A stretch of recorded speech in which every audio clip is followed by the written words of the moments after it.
বৈষম্যবিরোধী আন্দোলনে গণহত্যা ও মানবতাবিরোধী অপরাধে জড়িত থাকার অভিযোগ মামলার গ্রেফতারি পরোয়ানাভুক্ত সাবেক ৯ মন্ত্রীসহ ১৩ জনকে আন্তর্জাতিক অপরাধ ট্রাইব্যুনালে হাজির করা হয়। সোমবার ১৮ নভেম্বর সকাল ১০টার দিকে কড়া নিরাপত্তার মাধ্যমে আসামিদের ট্রাইব্যুনালে তোলা হয়। পরে তাদের গ্রেফতার দেখিয়ে কারাগারে পাঠানোর নির্দেশ দেন ট্রাইব্যুনাল।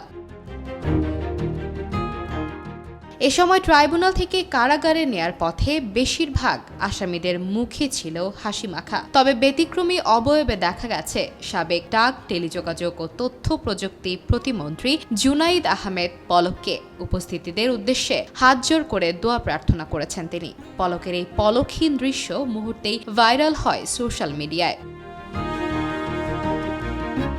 মামলার অন্য আসামিরা হলেন সাবেক আইনমন্ত্রী আনিসুল হক, ফারুক খান, ডাক্তার দীপু মনি, রাশেদ খান মেনন, হাসানুল হক ইনু, সাবেক প্রধানমন্ত্রীর উপদেষ্টা সালমান এফ রহমান, তৌফিক-ই ইলাহি, শাহজাহান খান, সাবেক প্রতিমন্ত্রী কামাল আহমেদ মজুমদার, গোলাম দস্তগীর গাজী, আপিল বিভাগের অবসরপ্রাপ্ত বিচারপতি শামসুদ্দিন চৌধুরী মানিক ও সাবেক স্বরাষ্ট্র সচিব জাহাঙ্গীর আলম।